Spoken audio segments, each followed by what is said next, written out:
Powaco 5G. Best design. Best AI. Think Techno. Think Purvika. Periyar Maniamma Institute of Science and Technology, Tanjavur. Mechanical engineering with specialization in energy engineering, robotics and industrial automation. மணப்பெண்ணின் பிரத்யேகமான திருமணம். விவாஹா தி Chennai silks. IBC Tamil நேயர்களுக்கு வணக்கம். இன்றைய நேர்காணலில் நம்மோடு இணைந்திருக்கிறார் மனிதநேய மக்கள் கட்சியை சேர்ந்த புதுமடம் ஹலீம் அவர்கள். வணக்கம். வணக்கம். இன்னைக்கு பரபரப்பாக பேசப்பட்டு இருக்கக்கூடிய ஒரு முக்கியமான விஷயம் ஈரான் இஸ்ரேல் போர் சம்பந்தமாக அதிகமாக நம்ம பார்க்குறோம் செய்திகளில். இப்போ அமெரிக்காவும் வந்து அந்த போரில் வந்து இன்க்ளூட் ஆயிடுச்சு அப்படிங்கிறது தான் மிகப்பெரிய ஒரு பேசுபொருளாக மாறி இருக்கு. எப்படி பார்க்குறீங்க இதை? ஈரானுக்கும் இஸ்ரேலுக்குமான யுத்தம் கிட்டத்தட்ட 10 நாளாக நடந்துகிட்டு இருக்கு. 10 நாளுக்குள் இப்படி வந்து இன்னைக்கு இவ்வளோ இந்த யுத்தம் வந்து பார்க்கப்படக்கூடிய பேசப்படக்கூடிய யுத்தமாக மாறுவதற்கு காரணம் அங்கே இருக்கின்ற பொருளாதார ரீதியான பிரச்சனைகள், கச்சா எண்ணெய் பிரச்சனை, இரண்டாவது ஈரானில் இருக்கின்ற அணுகுண்டு விஷயங்கள். ஏன்னா நமக்கு ரஷ்யா உக்ரைன் யுத்தம் 3 வருஷமாக நடக்குது. யாருமே பெரிய விஷயமா பேசலை. ஏதோ நடந்துக்கிட்டு இருக்குது. இவங்க அவங்க குண்டு போடுவாங்க, இவங்க வந்து ஸ்பைடர் வெப்புன்னு சொல்லிவிட்டு அங்கே வந்து எல்லா இடங்களையும் குண்டு போடுவாங்க. அது நடக்கும். 3 வருஷமாக போயிட்டுருக்கு. எல்லா நாடும் கண்டனம் தெரிவிப்பாங்க. அமெரிக்கா ஆயுதங்கள் கொடுக்கும், ஐரோப்பிய யூனியன் உக்ரைனுக்கு ஆயுதங்கள் கொடுக்கும். இப்படி ஒரு கோல்டு வர போயிட்டுருக்கும். ஆனால் ஈரான் இஸ்ரேல் யுத்தம் என்பது கிட்டத்தட்ட 3ஆம் உலகப் போரா அப்படின்ற கேள்வியை கேட்கக்கூடிய அளவுக்கு இன்றைக்கி அது எதிர்பார்க்கப்பட்ட ஒரு ரொம்ப உலக மக்களால் ரொம்ப கூர்மையாக பார்க்கப்பட்ட யுத்தம். இப்போது அமெரிக்கா ஏன் தலையிட்டது அப்படிங்கிறது முக்கியம். இந்த G7 நாடுகளுக்கான அந்த கூட்டம் முடிந்து பாதியிலே போன ட்ரம்ப் என்ன சொன்னார்? நான் 2 வார காலம் வெயிட் பண்ணுவேன்னாரு.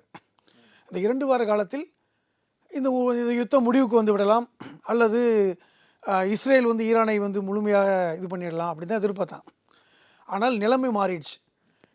இந்த அளவுக்கு இஸ்ரேல் வந்து அடி வாங்கும் அப்படின்னு சொல்லிட்டு அமெரிக்காவை எதிர்பார்க்கல, உலகமே எதிர்பார்க்கல. சொல்லி 2 நாளில் அவர் வந்து இந்த போருக்கான அந்த விஷயங்கள் அப்படியே சூழலை மாறினது அது என்ன காரணம் நான் பார்க்குறேன்னா, நீங்கள் அமெரிக்க அரசியலை புரிஞ்சுக்கணும். அமெரிக்க அரசியலில் 4 விழுக்காடு இருக்கின்ற யூதர்களுடைய லாபி என்பது ரொம்ப முக்கியமானது. அமெரிக்காவை ஆட்சி செய்கின்ற உயர்மட்டத்தில் இருப்பவர்கள் இன்றைக்கி யூதர்கள் தான். இன்றைக்கி வெள்ளை மாளிகைக்குள்ளே போனாலும் அங்கே இருக்கின்ற உயர்மட்ட அதிகாரிகள் யூத சமூகத்தை சார்ந்தவர்கள். இன்னும் சொல்லப்போனால் ட்ரம்புடைய சொந்த மருமகன் குஷ்னரே ஒரு யூத சமூகத்தை சார்ந்தவர் தான். அடிப்படையில் வந்து ட்ரம்ப் வந்து ஒரு ப்ரோ ஜியோனிஸ்ட்டு தான். அது மற்ற பைடன் மாதிரி கிடையாது, கமலா ஹாரிஸ் மாதிரி இல்லை. இன்னும் சொல்லப்போனால் பராக் ஒபாமா ஆட்சியில் ஈரான் மேலே உள்ள தடையே நீக்கப்பட்டது, பொருளாதார தடையை நீக்கினாங்க. பின்பு மீண்டும் வந்து ட்ரம்ப் வந்ததுக்கப்புறம் பொருளாதார தடை போடப்பட்டது. பைடன் வந்ததுக்கப்புறம் அந்த தடை நீக்கப்பட்டது. இப்போ மீண்டும் வந்து ட்ரம்ப் வந்ததுக்கப்புறம் ஈரான் மேலே பொருளாதார தடை வச்சாங்க. இதுலேருந்து என்ன தெரியுது என்றால், தனிப்பட்ட முறையில் அமெரிக்க ஜனாதிபதியாக இருப்பவர்கள் இஸ்ரேலுக்கு ஆதரவாக இருந்தாலும் கூட ட்ரம்ப் அளவிற்கு இவ்வளோ உக்கிரமாக ஆதரவு கொடுக்க மாட்டாங்க.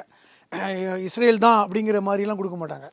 ஆனால் இஸ்ரேலுக்கு ஏதாவது ஒன்றென்றால் அது அமெரிக்காவால் தாங்க முடியாது என்பது நமக்கு வரலாறு ரீதியாக தெரியும். 48 பிரிவு அந்த ஐக்கிய நாடுகள் சபை ஏற்படுத்தப்பட்டு 2 நாடாக பிரித்து அதிலிருந்து இன்று வரை, அப்பொழுது அமெரிக்க ஜனாதிபதியாக அந்த ட்ரூமன் காலத்திலிருந்து இன்றைக்கு வரை அமெரிக்கா தான் இஸ்ரேலை பாதுகாக்கிறது என்பதை நம்ம எல்லோரும் புரிஞ்சு வச்சுருக்கோம். என்னதான் இருந்தாலும் இன்றைக்கி இஸ்ரேல் வந்து இவ்வளோ ஒரு சட்டாம்பிள்ளைத்தனமாக பேசுவது, ஒரு உலகத்தை எதிர்த்து பேசுவது, ஐக்கிய நாடுகள் சபையை நான் மதிக்க மாட்டேன்னு சொல்வது எல்லாமே பின்புலம் அமெரிக்கா தான். அமெரிக்காவுடைய அந்த ஒரு சப்போர்ட் இருக்கிறனால தான் இஸ்ரேல் இவ்வளோ தூரம் இறங்கி அடிக்கிறாங்க. உண்மைதானங்க. இஸ்ரேல் வந்து ஒரு சின்ன நாடு தாங்க. மக்கள் தொகை என்ன 1 கோடி கூட கிடையாது. ஒரு 80 லட்சமோ 90 லட்சமோ இருப்பாங்க, 9 மில்லியன். அப்படிப்பட்ட ஒரு சின்ன நாடு இன்றைக்கி எல்லா நாடுகளையும் எதிர்க்கிறோம் அப்படின்னா, நீங்கள் ஒரு பக்கத்தில் பின்னாடி ஒரு தாதாவோட சப்போர்ட் இல்லைன்னா நடக்குமா? முடியாது. பின்னாடி ஒருத்தர் ஒரு பலம் இருக்கணும்ல. அமெரிக்கா சப்போர்ட் பண்ணுது. இப்போது பல தடவை அமெரிக்கா வந்து ஐக்கிய நாடுகள் சபையில் அவர்களுடைய வீட்டோ பவரை பயன்படுத்தி தான் இஸ்ரேலை வந்து காப்பாற்றிக்கிட்டே வராங்க. இப்போது சில வாரங்களுக்கு முன்பு கூட ஐக்கிய நாடுகள் சபையில் ஐரோப்பிய யூனியன் ஒரு விஷயத்தை கொண்டு வந்தாங்க. பாலஸ்தீனத்தில் யுத்தத்தை நிறுத்தணும் முழுமையாக. பாலஸ்தீன மக்களுக்கு வந்து அவருடைய உணவு விஷயங்கள் அல்லது இருப்பிட விஷயங்களை வந்து கட்டமைத்து கொடுக்கணும். ஐரோப்பிய நாடுகள் பாலஸ்தீனத்துக்குள் சென்று அங்கே உண்மையான நிலவரத்தை பார்க்கணும். அதற்கு வந்து இஸ்ரேல் தடையாக இருக்கக்கூடாது அப்படின்னு தான் கொண்டு வந்தாங்க. 145 நாடுகள் வரவேற்றன. சரிதான், சரி இஸ்ரேல் அங்கே போய் அந்த பிரச்சனையை சரி பண்ணணும். அந்த மக்கள் கடந்த 2023 அக்டோபர்லேருந்து 50,000க்கு மேற்பட்டவர்கள் கொல்லப்பட்டாங்க, குழந்தைகளும் பெண்களும் கொல்லப்பட்டாங்க. ஆனால் அதை இஸ்ரேல் ஏற்றுக்கொள்ளலை. தன்னுடைய வீட்டோ பவரை வைத்து தான் இந்த தீர்மானத்தையே தோற்கடித்தது அமெரிக்கா இப்போ சமீபத்தில். ஆனால் இன்னொரு பக்கம் ஐக்கிய நாடுகள் சபையுடைய பொதுச் செயலாளர் இஸ்ரேலுக்குள்ளே கால் வைக்கக்கூடாதுன்னு சொன்னார். அதுவும் நடக்கும். மொத்தத்தில் இந்த நாடகத்தை நீங்கள் வந்து புரிந்து கொள்ளவே முடியாது. அதுதான் இப்போ எங்கே டச் பண்ணி எந்த இடத்துல வந்து இதை நம்ம புரிந்து கொள்வதே அப்படிங்கிறது ரொம்ப ஒரு பிக் சப்ஜெக்டாகவே இருக்குது. இப்போது ஐநா வந்து தொடர்ந்து வந்து கண்டனம் தெரிவிக்கிறாங்க. ஆனால் வந்து இஸ்ரேலும் வந்து கேட்குற மாதிரி இல்லை, அமெரிக்காவும் வந்து ஐநாவில் உறுப்பினர் நாடாக இருக்கும்போது இப்போ அமெரிக்காவே வந்து ஈரானை தாக்கும்போது இதை கண்ட்ரோல் பண்ணக்கூடிய இடத்துல யாருமே இல்லையா, உலக நாடுகள் யாருமே இல்லையா அப்படிங்கிற ஒரு இடம். அமெரிக்க ஜனாதிபதியாக ட்ரம்ப் வந்ததுக்கப்புறம் 2 விஷயத்தை முழுமையாக சொன்னார். ஒன்று, நாங்கள் உலக நாடுகளுக்கு இந்த மாதிரி உதவிகள் செய்வதெல்லாம் நாங்கள் விரும்பலை. WHO உதவி செய்வது, செஞ்சிலுவை சங்கத்துக்கு உதவி செய்வது, இந்த ரஷ்யா உக்ரைன் யுத்தத்துக்கு நாங்கள் காசு கொடுக்கணும், எது கொடுக்கணும். நான் அடிப்படையில் ட்ரம்ப் வந்து வியாபாரி, ஒரு பிஸ்னஸ்மேன், அதில் மாட்டுக்கிறதே இல்லை. ஒரு வியாபாரி ஜனாதிபதியானால் என்னெல்லாம் நடக்குமோ அதெல்லாம் செஞ்சார். அவர் பதவியேற்றதுக்கப்புறம் தான் காஸ்ட் கட்டிங்கே செஞ்சாங்க. அதுக்கென்று ஒரு அலுவலகத்தையே திறந்தாங்க. பல்லாயிரக்கணக்கான அமெரிக்கர்களை வேலையை விட்டு தூக்குனாங்க. என்ன அர்த்தம்னா, எங்களுக்கு தேவையில்லாத ஆட்கள் தேவையில்லை, சுமை தேவையில்லை, எங்களுக்கு ஒரு நாடு உதவி செஞ்சால் எங்களுக்கு பலன் இருக்கணும், இப்படிலாம் சொன்னார். ஆனால் இஸ்ரேலுக்கு மட்டும் அதை ஏன் கணக்கெடுக்கல? முக்கியமானது இப்போ அமெரிக்கா தொடர்ந்து இஸ்ரேலுக்கு ஆதரவு தெரிவிக்குதுன்னா அந்த யூதர்கள் விஷயம் குறித்து நீங்கள் சொன்னீங்க. அதை தாண்டி வேற எதுவும் கால்குலேஷன் இருக்கா, பொலிட்டிக்கல் கால்குலேஷன், இவர் நினைக்கக்கூடிய அந்த பொருளாதாரம் சார்ந்து எதுவும் வேற எதுவும் ஒரு அண்டர்ஸ்டாண்டிங் தெரிந்து கொள்ளுங்கள். இஸ்ரேலுடைய அந்த நிலப்பரப்பு என்பது வெறுமனே நீங்கள் பொருளாதாரத்தையோ அல்லது அரசியலை தாண்டி அது மதம் தொடர்பானது. அது நீங்கள் புரிஞ்சுக்கணும். நீங்கள் அந்த ஜெருசலம் வந்து அதற்கு பக்கத்தில் இருக்கின்ற பெத்லேஹமில் தான் ஜீசஸ் பிறந்தார். அது கிறிஸ்துவர்களுக்கு முக்கியமான ஒரு நாடு. அதே மாதிரி யூதர்களுக்கும் மோசஸுடைய அந்த அந்த வழித்தடங்கள் வந்து இஸ்ரேலிலும் ஜோர்டானிலிருந்து எகிப்து வரைக்கும் இருக்குது, முக்கியமானது. 3வது, இஸ்லாமியர்களுக்குமே ஒரு முக்கியமான நாடு. அவர்கள் வந்து முகமது நபி அங்கிருந்து தான் வானுலகம் சென்றார் என்று குரான் சொல்கிறது. இப்படி 3 மதத்துக்கும் தொடர முடியாது. இன்னொரு முக்கியமான விஷயம், மீண்டும் ஜீசஸ் வந்து இறங்குவதே ஜெருசலத்தில் தான் என்கிற நம்பிக்கை அந்த 3 மதத்துக்குமே இருக்கிறது. கிறிஸ்துவ மதம் இல்லை, யூதர்களும் நம்புகிறார்கள், இஸ்லாமியர்கள் நம்புகிறார்கள். ஆனால் இன்னும் அதிகமாக யூதர்கள் அவர் வருவது கிறிஸ்துவல்ல, அவர்களுடைய தூதர், அவருடைய மேசியா வருகிறார்னு நம்புகிறார்கள். இப்போ இது ஒரு தொடர்பு இருக்கிறது, ஒன்று. 2வது, ஜெருசலத்தை தலைநகராக கொண்டு இஸ்ரேல் உலகத்தை ஆட்சி செய்யும் பொழுது தான் இந்த மேசியா வருவார் என்று வேதாகமும் சொல்கிறது. இப்போ இதன் அடிப்படையில் உலகம் முழுவதும் இருக்கின்ற கிறிஸ்துவர்கள் இன்றைக்கி விரும்பியோ விரும்பாமலோ இஸ்ரேலை ஆதரிக்கிறார்கள். காரணம் இது மத தொடர்பானது தான். ஆனால் அங்கே இருக்கின்ற யூதர்கள் வந்து அதை நம்புறதில்லை. கிறிஸ்துவர்களை பார்த்து காரி உமிழ்வதெல்லாம் நடக்கும். ஆனால் அதையும் தாண்டி நம்புகிறார்கள். இப்போ இன்னொரு விஷயம் என்னென்னா, இஸ்ரேல் பாதுகாக்கப்பட வேண்டும் என்று அமெரிக்கா விரும்புகிறது. இது வந்து இப்போ இல்லை, 48 காலத்திலிருந்து இஸ்ரேல் பாதுகாக்கப்படணும் அப்படிங்கிற அடிப்படையான ஒரு விஷயத்தை அமெரிக்கா நம்புகிறது. அதனால தான் எந்த நாட்டையும் விட்டு கொடுத்தாலும் இஸ்ரேல் விட்டு கொடுக்க மாட்டாங்க. அது இன்னொரு பார்வை என்பது, இன்றைக்கி அந்த காலகட்டத்தில் வந்து அதிகமான யூதர்கள் வந்து ஐரோப்பியாவில் வாழ்ந்தாங்க, இங்கிலாண்டில் வாழ்ந்தாங்க. இங்கிலாண்டில் வாழும் பொழுது தான் இஸ்ரேல் நாடு பிறந்தது. இன்னும் சொல்ல போனால் வந்து இந்த ஒப்பந்தங்கள்லாம் அப்பொழுது தான் ஏற்பட்டது. அப்போ பாலஸ்தீனம்ங்கிற அந்த பகுதியே இங்கிலாந்துடைய காலனி நாடாக இருந்தது. அந்த காலகட்டத்தில் யூதர்கள் போய் குடியேற எல்லாத்துக்கும் இங்கிலாந்து சப்போர்ட் பண்ணாங்க. ஆனால் அதற்கு பின்பு அமெரிக்காவில் யூதர்கள் குடியேறினாங்க. இன்றைக்கி அமெரிக்காவில் உயர் பொறுப்புகள் இருப்பவர்கள் யூதர்கள். கிட்டத்தட்ட அமெரிக்காவுடைய அந்த உயர்மட்ட அதிகாரத்தில் இருப்பவர்கள் இவர்கள் தான் இருக்காங்க. அங்கே இருக்கின்ற அதிகார மையத்தை இயக்குகின்ற இடத்துல போயிட்டாங்க. அதனால் அமெரிக்கா ஒரு ஜனாதிபதியை நினச்சா கூட இஸ்ரேலை விட்டு வெளியே வர முடியாது. அதுதான் சொல்கிறேன். அதாவது ஒபாமா வந்து இஸ்ரேல் விஷயத்தில் வேறு முடிவெடுக்க நினச்சார், ஈரானோட உறவு கொள்ள நினச்சார். ஆனால் அவராலே முடியல. 10 வருஷம் ஆட்சி செய்தார். அப்போ ட்ரம்ப் மாதிரி ஆட்கள் எப்படி இருப்பாங்க? அதான் ஒன்று. இப்போ நீங்கள் கேட்டீங்க, அமெரிக்கா வந்து அவசரப்பட்டு போய் அந்த யுத்தத்தை செஞ்சுட்டாங்களான்னு. அவசரப்பட்டு யுத்தம் செஞ்சுட்டாங்க. காரணம், ஏற்கனவே UN டிக்ளரேஷன் என்பது, அதாவது ஐக்கிய நாடுகள் சபையில் ஒரு ஒப்பந்தம் இருக்கிறது. என்ன ஒப்பந்தம்னா, 2 நாடு சண்டை போட்டுச்சுன்னா 3ஆம் நாடு போகக்கூடாது. இப்போ எப்படி ரஷ்யாவும் உக்ரைனும் சண்டை போடுறாங்க, வெளியிலேருந்து வேணால் ஆதரவு கொடுக்கலாமே ஒழிய உள்ளுக்குள்ளே யுத்தம் பண்ணக்கூடாது. ஆயுதங்களை வேணால் கொடுத்துக்கலாம் தெரியாமல். இப்போ இன்றைக்கி ஈரானுக்கு கொடுத்துருக்காங்கல்ல, அது மாதிரி கொடுத்துருப்பாங்க. ஏன் அதுக்கு சொல்கிறேன்னா, 40 வருடங்களாக ஈரான் மேலே பொருளாதார தடை விதிக்கப்பட்டிருக்கிறது. ஆனால் அவங்க பயன்படுத்துகின்ற சூப்பர்சோனிக் அந்த எல்லாமே பார்த்தீங்கன்னா லேட்டஸ்ட்னு சொல்கிறாங்க. அது எப்படி வந்துச்சு? சீனாவும் ரஷ்யாவும் கொடுக்காமல் வந்துச்சா? ஏன்னா சூப்பர்சோனிக் ஏவுகணைகளை வைத்திருக்கின்ற ஒரு சில நாடுகள் ரஷ்யாவும் ஒன்று. அப்போ ஈரானுக்கு போயிருக்கு. அதே மாதிரி சீனாவும் கொடுத்துருக்காங்க.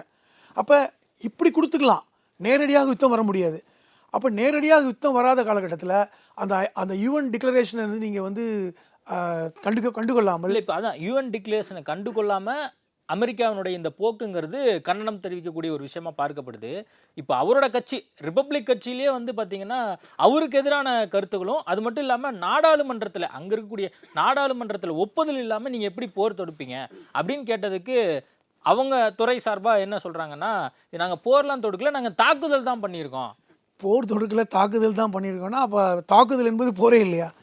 ஒன்று நீங்கள் சொன்ன மாதிரி அமெரிக்காவில் இன்றைக்கி மக்கள் திரண்டு ட்ரம்பே வெளியேறுன்னு சொல்கிற அந்த பதாகைகள் எழுந்துக்கிட்டு இருக்கிறத பார்க்குறோம். இப்போது ட்ரம்போட முடிவை அமெரிக்கா அரசு அந்த மக்கள் ஏற்றுக்கல, இந்த காங்கிரஸ் ஏற்றுக்கல, பார்லிமெண்ட்டே பதறி போய் தான் இருக்காங்க. ஏன்னா அவர்களுக்கு நல்லா தெரியும் ஈரானை பகிர்ச்சிக்க வேணாம்னு ஏற்கனவே முடிவெடுத்தாங்க. பைடன் இருக்கும்போதே இஸ்ரேலுடைய அழுத்தத்தை பைடன் என்ன சொன்னார்னா, நீ பாலஸ்தீனத்தோடு சண்டை போடுற, ஹமாஸோட சண்டை போடுற, இங்கே இருக்கின்ற ஹிஸ்புல்லாவோட சண்டை போடுற, அந்த ஏமனில் இருக்கின்ற ஹவுதிகளோட சண்டை போடுற, ஈரானை தொட வேண்டாம் அவங்க சொன்னது. எனது பைடன் அறிக்கையாக கொடுத்தார்.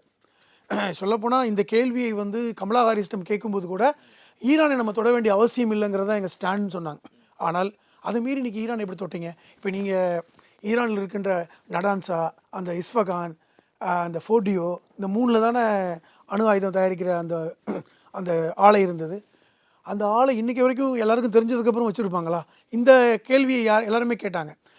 சில நாட்களுக்கு முன்பாக பல்லாயிரக்கணக்கான ட்ரக்கு வந்து அந்த ஆலைகளுக்கு முன்பு நின்றதை இன்றைக்கி வந்து ஃபோட்டோ எடுத்து போடுறாங்க, சேட்டலைட் ஃபோட்டோ. இப்போ என்ன அர்த்தம்னா, இன்றைக்கி ஈரான் சொல்லுது யாருமே இல்லாத டீ கடையில் வந்து டீ ஆற்றுன மாதிரி இன்றைக்கி வந்து விமானத்தை ஏவுகணையை போட்டு போகிறாங்க. நீங்கள் B-2 பங்கர் பஸ்டர் விமானத்தை கொண்டு நீங்கள் தாக்கியிருக்கீங்க. அது வந்து பங்கர் பஸ்டர் விமானம் அமெரிக்காவில் தான் இருக்குது. அதுவும் சாதாரண தாக்குதல் இல்லை, 30,000 கிலோ வெடிமருந்து. இதை கொண்டாந்து போட்டால் இயற்கையாகவே அந்த அந்த வெடிகுண்டுகள் பூமியை பொளந்து கொண்டு 60 மீட்டர் வரைக்கும் உள்ளே போகும். அப்போ அப்படி ஒரு சக்தி வாய்ந்த வெடிகுண்டை பயன்படுத்தி தான் அமெரிக்கா இன்னைக்கு அந்த குண்டுகளை போட்டிருக்கீங்க. இது சாதாரண விஷயமா? அது முக்கியமான 3 இடத்துல போட்டிருக்கீங்க. ஆனால் அங்கே எதுவுமே சேதமடையலை, மேல்தளம் மட்டும்தான் சேதமடைஞ்சிருக்கு. அங்கே இருக்கின்ற எல்லாத்தையும் நாங்கள் வேறு இடத்துக்கு மாற்றிட்டோம். இப்போ இது உளவுத்துறையோட தோல்வி தானே? இப்போ நீங்கள் இஸ்ரேல் நம்பி போயிட்டீங்க. இப்போ என்ன சொல்கிறாங்கன்னா, இஸ்ரேலுடைய அழுத்தம் உங்களுக்கு தொடர்ச்சியாக இப்போ ட்ரம்ப் வந்து 2 வீக்ஸ் வெயிட் பண்ண கூட விடலை. ஏன்னா மோசம் அடைஞ்சிட்ருக்கு இஸ்ரேலில் பல்வேறு தாக்குதல். இப்போ நீங்கள் சொன்னாங்க ஐன்ட்ரோம் வச்சு நாங்கள் தடுத்துக்கிட்டே இருந்தோன்னு, 50 விழுக்காடு தடுக்க முடியும்னு இஸ்ரேல் சொன்னது. அப்போ 2000க்கு மேற்பட்ட ஹைப்பர்சோனிக் ஏவுகணைகளை அவங்க வச்சுருக்காங்க, 400 தான் யூஸ் பண்ணியிருக்காங்களாம். அப்போ 400ல் 200 தாக்கியிருக்கு. பல்வேறு கட்டிடங்கள் உங்களுக்கு வைஸ்மேன் ஆய்வுக்கூடம் உட்பட பெரிய மருத்துவமனை உட்பட தாக்கப்பட்டிருக்கு. அப்போ இது உங்களால் தடுக்க முடியல. தனியாக இஸ்ரேலால் ஈரானை சமாளிக்க முடியவில்லை. அப்போ புரிந்து கொள்ற மாதிரி இருந்தா இஸ்ரேல் வந்து விரும்பி இருக்கு, அமெரிக்கா இதுக்குள்ள வந்து தலையிடணும் அப்படித்தான் இன்னைக்கு பேசப்படுது. இன்னைக்கு வந்து நெருக்கடி. அப்போ 2 வார காலங்கள் நம்ம காத்திருப்பதன் நோக்கமே வந்து அமெரிக்காவுடைய அந்த அங்குள்ள நெருக்கடி என்னன்னா, நீங்கள் முடிவெடுக்க வேண்டாம். அவர் G7 நாடுகள்லேருந்து வெளியே போகும்போதே அந்த யுத்தத்தில் அமெரிக்கா கலந்து கொள்ளுன்னு தான் எதிர்பார்த்தாங்க. ஆனால் யார் தடுத்தது? அவங்க இருக்கின்ற ரிப்பப்ளிக் கட்சியை சார்ந்தவர்களே வேணான்னு சொன்னாங்க. வேண்டாம், இது வேறு மாதிரி போகுது, என்னென்னு பார்த்துக்கலான்னு சொல்லிட்டு. இப்போ அதையும் மீறி அவர் கொடுத்த நெருக்கடி போய் ட்ரம்புக்கே அந்த விருப்பம் இருந்திருக்குமான்னு எனக்கு தெரியல. அவர் தேவையில்லாமல் இன்றைக்கி அமெரிக்கா போய் அந்த ட்ராப்பில் சிக்கிருச்சான்னு கூட யோசிக்கிறாங்க. ஏன்னா இன்றைக்கி அது விரும்பியோ விரும்பாமலோ அமெரிக்கா யுத்தத்தில் கலந்து விட்டது, ஆரம்பிச்சிட்டாங்க. அதனால தான் இப்போ வந்து கொமேனி சொன்ன ஒரு ஸ்டேட்மெண்ட்டு, இங்கே பஹ்ரைனில் இருக்கின்ற அமெரிக்கா அந்த விமானத்தளம் இருக்குது, கப்பல்கள் வந்து முதல் குறியாக இருக்கணும் அப்படின்னு சொல்லி அது ரொம்ப ஈஸி டார்கெட் அவங்களுக்கு. பஹ்ரைன் வந்து பஹ்ரைன் உள்ள அமெரிக்கா கடற்படை தளம் மீது ஏவுகணை தாக்கணும், அதுதான் நம்முடைய முதல் குறியாக இருக்கும். இல்லை இவங்க அப்படின்னா என்ன அர்த்தம்? ஒரு ரிட்டாலியேஷன் கொடுத்துட்டாங்க. ஒரு ரிட்டாலியேஷன் ஈரான் கொடுத்து விட்டது. அது மட்டும் இல்லாமல் செங்கடலில் அமெரிக்காவுடைய போர்க்கப்பல்கள் நிறுத்தப்பட்டிருக்காங்க, அதுவும் தாக்கப்படும். இப்போ இங்கேருந்து ஈரானிலிருந்து நேரடியாக அமெரிக்காவுக்குலாம் அடிப்பாங்களான்னு சொல்ல முடியாது. அது இன்னும் பல்லாயிரக்கணக்கான கிலோமீட்டர் தூரத்தில் இருக்குது. அவர்களுக்கு வந்து இப்போ பக்கத்தில் இருக்கிறத காலி பண்ணணுங்கிற இடத்துக்கு வந்துட்டாங்க 2. அதை விட முக்கியமானது, இப்பொழுது நாம் பேசிக்கொண்டிருக்கின்ற இந்த நேரத்தில் ரஷ்யா கொடுத்த அறிக்கை, இது அமெரிக்கா செஞ்சது தவறு, நாங்கள் ஈரானுக்கு ஆதரவாக வந்து விட்டோம்னு தான் சொல்லிட்டாங்க. அதை விட தென்கொரியா கொடுத்துருக்கிறது. தென்கொரியா ஏன் இவங்க கொடுக்குறாங்கனால யோசிச்சு பாருங்கள். தென்கொரியா, அதே மாதிரி பார்த்தீங்கன்னா வந்து ரஷ்யா சீனா இப்போ கூட இப்போ நம்ம இஸ்லாமிய நாடுகள் கூட கண்டனம் தெரிவிச்சிருக்காங்க அப்படின்னு ஒரு செய்தி வந்திருக்கு. அதுல வந்து குறிப்பா மத்திய கிழக்கில் ஏற்பட்டுள்ள பதற்றம் மேலும் கடுமையாக்குவதற்கு முன் தடுத்து நிறுத்தப்பட வேண்டும் சொல்லி ஐக்கிய அரபு அமீரகம் வந்து தெரிவிச்சிருக்காங்க. நேற்று வந்து கொமேனி பேசும்போது ஒரு கொடுத்தார் ஒரு ஸ்டேட்மெண்ட். அரபு நாடுகள் தாராளமாக வேடிக்கை பார்க்கட்டும், நாங்களே இந்த யுத்தத்தை செய்கிறோம். என்ன அர்த்தம்னா, நீங்கள்லாம் அமெரிக்காவுக்கு கைக்கூலியாக இருக்கீங்க, அமெரிக்காவோட பயிற்சிக்காம விரும்புகிறீங்க, பயப்படுறீங்க, நீங்கள் அப்படியே இருங்க, நாங்களே யுத்தத்தை சமாளித்துக் கொள்கிறோம் என்று ஒரு ஸ்டேட்மெண்ட் கொடுத்தார். இது ஒரு வலியோடு மிகுந்த ஒரு ஸ்டேட்மெண்ட். 57 நாடுகள் இஸ்லாமிய நாடுகள் இருக்குது. இந்த ஓஐசி கூட்டமைப்பில் 57 நாடுகள் இருக்குது. அதில் ஈரான் கிடையாது. ஆரம்பத்திலிருந்தே ஈரானை சேர்த்துக்கொள்ள இந்த நாடுகள் விரும்பலை. 1967 இஸ்ரேலை எதிர்த்து அரபு நாடுகள் யுத்தம் நடத்தினாங்க. நம்ம படிச்சிருக்கோம் வரலாற்றில். ஜோர்டான், எகிப்து, சிரியா, இந்த நாடுகள்லாம் சேர்ந்து கொண்டு யுத்தம் நடத்தினாங்க. சவுதி அரேபியா 6 நாள் தான் நடந்துச்சு. அரபு நாடுகள் தோற்று போயின. காரணம் அமெரிக்காவுடைய சப்போர்ட் அப்போவே கிடச்சிது. இன்னும் சொல்லப்போனால் அந்த காலகட்டத்தில் தான் இஸ்ரேல் வந்து பல்வேறு இடங்களை பிடிச்சாங்க. எகிப்தோட சூயஸ் கால்வாயை பிடிச்சிக்கிட்டாங்க, பாலஸ்தீனத்துடைய மேற்கு கரையை பிடிச்சாங்க, சிரியாவில் உள்ள கோலன்ஸை பிடிச்சாங்க, இடங்களை விரிவுபடுத்தினாங்க. இன்றைக்கி வரைக்கும் அதை வந்து விட்டு கொடுக்கல. அந்த நீங்கள் சொல்கிற மாதிரி அந்த எகிப்துக்கு வந்து அந்த துறைமுகம் பிடிப்பட்ட உடனே அவருடைய பொருளாதாரமே பாதிக்கப்பட்டது. சொல்லப்போனால் அரபு நாடுகளில் எகிப்து தான் முதல் முறையாக இஸ்ரேலோட ஒப்பந்தமே நடத்தினாங்க. அப்பொழுது ஜனாதிபதியாக இருந்த நாசர் பணிந்து போனார். அரபு நாடுகள் எகிப்தை வந்து வெளியே தள்ளினாங்க. ஆனால் ஈரான் அப்பொழுதும் சேர்த்துக்கல. ஆனால் இன்றைக்கி ஈரான் தன்னந்தனியாக இஸ்ரேலோடு போராடுகிறது. எந்த அரபு நாடுகளும் வரல. இன்றைக்கி பாலஸ்தீனத்துக்கு ஆதரவாக தைரியமாக குரல் கொடுத்த நாடு ஈரான் தான். இந்த அரபு நாடுகள்லாம் இன்றைக்கி ட்ரம்பை வரவேற்ற காட்சியை தான் பார்த்தோம். அப்போ இந்த சூழலில் இன்றைக்கி அரபு நாடுகள் கண்டனத்தை தெரிவிக்கிறாங்க. ஏன் தெரிவிக்கிறாங்க? ஈரான் கை ஓங்குகிறது, ஈரானுக்கு ரஷ்யா ஆதரவாக இருக்குது, ஈரானுக்கு சீனா ஆதரவாக இருக்குது, ஈராக் மாதிரி இல்லை. இப்போ ஈராக் மாதிரி நீங்கள் அமெரிக்கா வந்து நேரம் இறங்க முடியாது. ஏன்னால் ஈராக்கிற்கு எந்த அரபு நாடுகளும் பெருசாக சப்போர்ட் பண்ணலை, ரஷ்யாவோ சீனாவோ சப்போர்ட் பண்ணலை. ஆனால் ஈரானோட நிலைமை அப்படி அல்ல. அங்கே அணு ஆயுதம் இருக்கிறது, லேட்டஸ்ட்டு விமானங்கள், போர் விமானங்கள் இருக்குது. அப்போ இந்த இடத்துக்கு வர்றாங்க. இப்போ ஈரான் இன்றைக்கி வந்து ஒரு விஷயத்தில் முடிவு எடுத்துட்டாங்க. என்ன விஷயம்னா, பொருளாதார ரீதியாக உலகத்தை ஸ்தம்பிக்க வைக்கக்கூடிய ஒரு ஆயுதம் அவர்களுக்கு இருக்குது. நம்ம பார்த்துருக்கோம் இந்த பெர்ஷியன் வளைகுடா, ஈரான் வளைகுடா, ஹர்முஸ் ஜலசக்தி, அதான் அந்த ஹோர்மோஸ் ஜலசந்தி வந்து நம்ம இப்படி இந்தியா இலங்கைக்கு இடையில இருக்கிற ஒரு சின்ன ஜலசந்தி தான். அதை விட சின்னது, வெறும் 21 கிலோமீட்டர் தான் அகலம், ஆனால் ஆழமானது. இப்போ நீங்கள் இந்தியா இலங்கைக்கு இடையில அவ்வளோ ஆழம் கிடையாது. நம்ம இன்னும் கூட சேது சமுத்திர திட்டத்தை கொண்டு வந்தது காரணம் கூட அதை ஆழப்படுத்தணுன்னு. ஆனால் அது அப்போவே இந்த ஜலசந்தி ஆழப்படுத்தப்பட்டு விட்டது. அது தினமும் ஆயிரக்கணக்கான கப்பல்கள் போயிட்டு வர இந்த கப்பல்கள் வழியாகத்தான் ஆசியாவுக்கும் ஐரோப்பாவிற்கும் கச்சா எண்ணெய்கள் போகின்றன. இன்னும் சொல்லப்போனால் 5 மடங்கு 20 விழுக்காடு கச்சா எண்ணெய்களுடைய கப்பல்கள் இந்த ஹோர்மோஸ் ஜலசந்தி வழியாக தான் போயாகணும். இப்போ இன்னும் குறிப்பாக சொல்லப்போனால் 80 விழுக்காடு இந்தியாவிற்கு வரக்கூடிய கச்சா எண்ணெய்கள் இந்த வழியாக வரணும். அப்போ இன்றைக்கி என்ன முடிவு ஏற்படுத்திட்டாங்க? இந்த ஜலசந்தி முழுக்க ஈரானுடைய கண்ட்ரோலில் இருக்குது. இது ஸ்தம்பிச்சால், இதை வந்து அவங்க ஈரான் வந்து கண்ட்ரோல் எடுத்துக்கிட்டாங்கன்னா, கப்பல்களை விடாமல் ஒரு முடிவு எடுத்தாங்கன்னா உலகம் பொருளாதாரத்தை தத்தளிக்கும். ஆல்ரெடி அவங்களுடைய அந்த அறிக்கையின்படி வந்து பார்த்தா இதை மூடணும் அப்படின்னு சொல்லியிருப்பதாகவே சில செய்திகள்லாம் இல்லை, மூட மாட்டாங்க. ஏன்னா இப்போது நேற்றோ முண்டானத்தோ நம்முடைய பிரதமர் கூட பேசினார். யார்கிட்ட பேசினார்?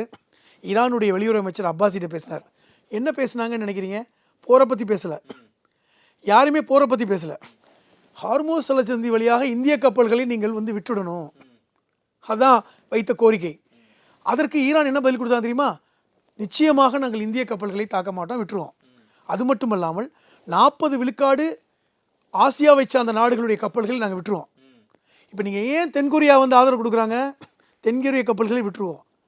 பாகிஸ்தான் முந்தானத்து வரைக்கும் பாகிஸ்தானுடைய தளபதி அமெரிக்காவில் போய் ட்ரம்பை கட்டி தழுவி, ட்ரம்ப் என்ன சொன்னார்? ஐ லவ் பாகிஸ்தான் அப்படின்னாரு. அந்த பாகிஸ்தான் இன்னைக்கு வந்து நாங்கள் ஈரான் பக்கம் நிற்கிறோன்னு சொல்கிறாங்களே, ஏன் காரணம்? அது முஸ்லீம் நாடு மட்டும் இல்லை, கச்சா எண்ணெய் முழுக்க 100 விழுக்காடு பாகிஸ்தானுக்கு அந்த வழியாக தான் வந்தாகணும். இப்போ இல்லைன்னா இப்போ 100 ரூபாய்க்கு விற்கிற பெட்ரோல் நம்மளாம் 300 ரூபாய்க்கு வாங்கணும். இன்றைக்கே வந்து பார்த்திங்கன்னா ஒரு பேரல் கச்சா எண்ணெய் $100 தாண்டிடுச்சு. அது எவ்வளோ இருந்தது தெரியுமா? ஒரு 10 நாட்களுக்கு முன்பு $55. அப்போ ஏற்கனவே டபுள் ஆகிடுச்சு. இப்போ நம்மளுடைய பெட்ரோல் விலை எப்பொழுதுனாலும் மாற்றம் ஏற்படலாம். நம்ம ரஷ்யாவை மட்டும் நம்பிக்கிட்டு இருக்கோம் இப்போ இது ஒரு பிரச்சனை. அப்போ இன்னொரு முக்கியமான விஷயம், நாங்கள் வந்து இந்த ஹோர்மோஸ் ஜலசந்தியை மூட மாட்டோம்.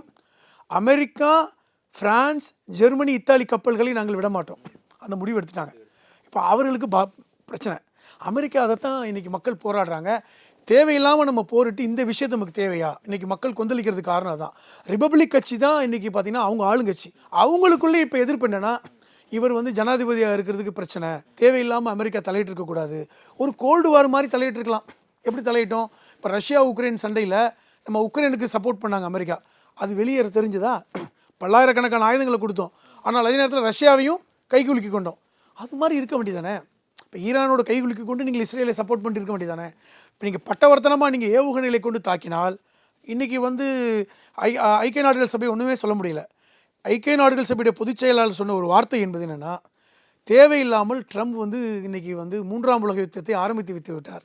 இல்லை, அதான் அவங்க கவலைப்படுறது என்னென்னா, இது அடுத்தடுத்த நாடுகளுக்கு பரவுச்சுன்னா இது உலகம் முழுவதும் ஒரு போர் சூழலுக்கான ஒரு காலமாக மாறிடுமோ? இல்லை அப்படி மாறிடுச்சுன்னு சொல்கிறேன். இது மாற்றப்பட்டு விட்டதுங்க. இப்போ நீங்கள் ஈரானை போய் தாக்கிட்டீங்க, ஈரான் சொல்லிவிட்டது அங்கே ஒருத்தரும் காயம் இல்லை, யாருமே கொல்லப்படலை.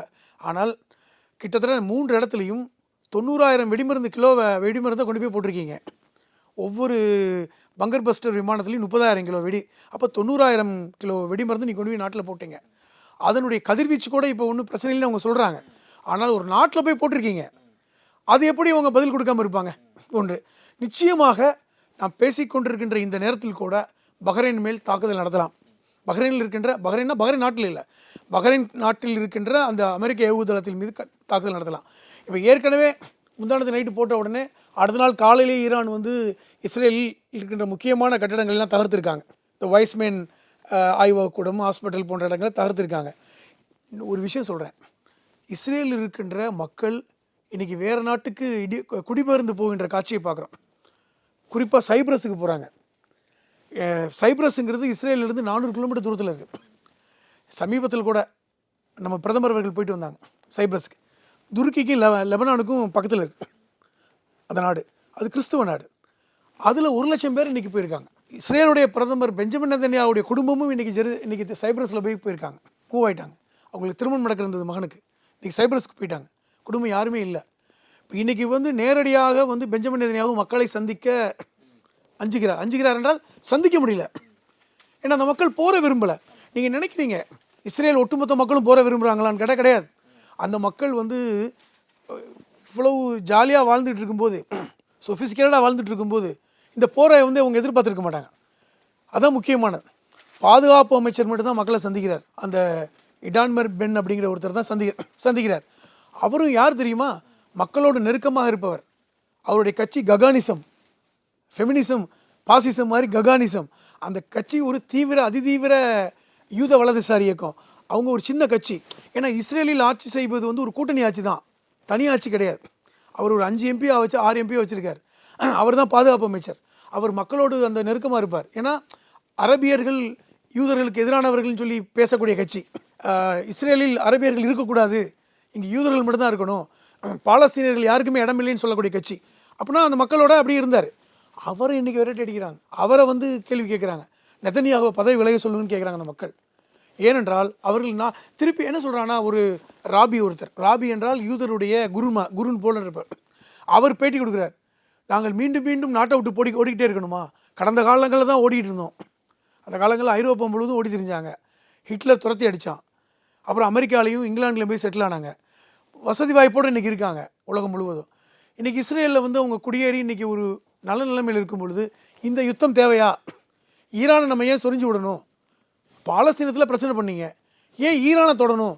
அதான் முக்கியமான புள்ளிக்கு நீங்கள் வந்திருக்கீங்க. இப்போ ஈரான் மீதான தாக்குதல் ஒரு தைரியமான முடிவுன்னு சொல்லி அமெரிக்காவுக்கு இஸ்ரேல் பிரதமர் பாராட்டு அப்படின்னு சொல்லி ஒரு செய்தி. இப்போது எரியற நெருப்பில் எண்ணெய் ஊற்றுற மாதிரி இவர் வந்து ஒரு பாராட்டு தெரிவிக்குங்கிறது இன்னும் வந்து இது ஒரு அடுத்த கட்டத்துக்கு நகர்ற மாதிரிலாம் இருக்குது. அது 10 நாள் யுத்தத்தில் பார்த்தோம். இஸ்ரேல் கை ஓங்குச்சா ஓங்கலை. பெரிய வல்லரசு மாதிரி ஒரு பில்டப் பண்ணாங்க. எங்கள்கிட்ட அவ்வளோ அணு ஆயுதம் இருக்கிறது, நாங்கள் சின்ன நாடு தான், ஆனால் அட்வான்ஸ் டெக்னாலஜி எங்கள்கிட்ட தான் இருக்குது அப்படின்னு சொன்னாங்கல்ல. 10 நாள் ஈரானை தாக்கு பிடிக்க முடிஞ்சுதா? முடியல. அமெரிக்கா வந்தால் ஒன்று தானே இப்போ இன்றைக்கி வந்து யுத்தம் வந்து அடுத்த கட்டத்துக்கு போயிருக்கு. அப்படியா? அப்போ இஸ்ரேலுடைய நிர்பந்தம் ட்ரம்பை நோக்கி இருந்துக்கிட்டே இருந்துச்சு. நீங்கள் வந்துரு, எனக்கு தனியாக போராட முடியல, உலகம் பார்த்தாங்க. அப்போ அமெரிக்கா வந்ததை எப்படி இஸ்ரேல் வரவேற்காமல் இருக்கும்? ஏன்னா இஸ்ரேல் பின்னாடி அமெரிக்கா இருக்குங்கிறத பலர் நம்பாமல் இருந்தாங்க, சிலர் நம்பினாங்க. இன்றைக்கி வந்ததுக்கப்புறம் அப்பா இஸ்ரேலும் அமெரிக்காவும் ஒன்று தான் அப்படிங்கிற இடத்துக்கு நகர்ந்துருச்சு உலகம்.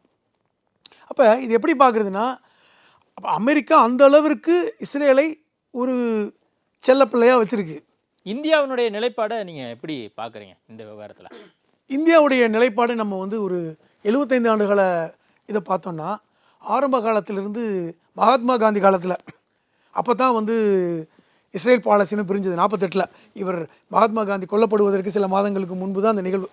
அப்பொழுது காந்தி கொடுத்த அறிக்கை என்பது நாங்கள் பாலஸ்தீனம் பக்கம் தான் இருக்கோம்னு சொன்னார். இதுதான் இந்தியா ஸ்டாண்டு. இப்போ காந்தியுடைய ஸ்டாண்டை தான் காங்கிரஸ் கடைசி வரைக்கும் கொண்டுட்டு போனாங்க, இந்திரா காந்தி வரைக்கும். இந்திரா காந்தி காலத்தில் பாலஸ்தீன அதிபர் யாசர் அரஃபாத் சென்னைக்கெலாம் வந்து பேசினார். அது உங்களுக்கு ஞாபகம் இருக்குமான்னு தெரியாது. அந்த காலகட்டத்தில் சென்னையில் நம்ம வந்திருக்காரு. இந்திரா காந்தியோட என்னோட சகோதரி, இந்தியா என்னுடைய சகோதர நாடுன்னு சொல்ல காலகட்டம்லாம் இருந்துச்சு. இஸ்ரேல் நம்ம ஏற்றுக்கவே இல்லை எப்போவுமே. இஸ்ரேலை இப்பொழுது 2014 அப்புறம் தான் இந்தியா ஏற்றிருக்கிறது. ஆனால் இது எப்படி அப்படின்னா, 2 விஷயத்தை நம்ம பார்க்குறோம். நம்ம வந்து அணிசேரா நாடு மாதிரியே தான் கொண்டுட்டு போனோம். அதுக்கு உதாரணம் நான் கூட சொன்ன ஆரம்பத்தில், இந்த ஒரு சில வாரத்துக்கு முன்பு ஐக்கிய நாடுகள் சபையில் இஸ்ரேலுக்கு எதிரான ஒரு தீர்மானத்தை ஐரோப்பிய யூனியன் கொண்டு வந்த பொழுது 145 நாடுகள் ஆதரவாகவும் 12 நாடுகள் எதிராக இருந்த பொழுது இந்தியா வெளிநடப்பு செய்தது. அதை நீங்கள் புரிஞ்சுக்கணும். வெளிநடப்பு செய்ததன் மூலமாக நாங்கள் 2 பக்கம் இல்லை, நாங்கள் இஸ்ரேல் பக்கம் இல்லை, நம்ம பாலஸ்தீனம் பக்கம் இல்லைன்னு சொல்ல வந்தாங்க. ஈரான் விஷயத்துலையும் அப்படி தான் இருக்காங்க. நாங்கள் 2 பக்கம் இல்லை, நாங்கள் நடுநிலையாக இருக்கோம், போரை நிறுத்தணும், அப்படி தான் சொல்கிறாங்க. பட் இல்லை, மனிதாபிமானம் இங்கே ரொம்ப முக்கியம் அப்படிங்கிற விஷயத்தை தான் மோடி வந்து ஈரான் ஒன்று கேட்குறேன். மனிதாபிமானம் முக்கியம்னா இந்தியா பாலஸ்தீன பக்கம் நின்றுக்கணும்ல. மனிதாபிமானம் முக்கியம்னா பாலஸ்தீனியர்கள் 50,000 பேர் இந்த 2 வருஷத்தில் கொல்லப்பட்டிருக்காங்க. குழந்தைகளும் பெண்களும் கொல்லப்பட்டிருக்காங்க.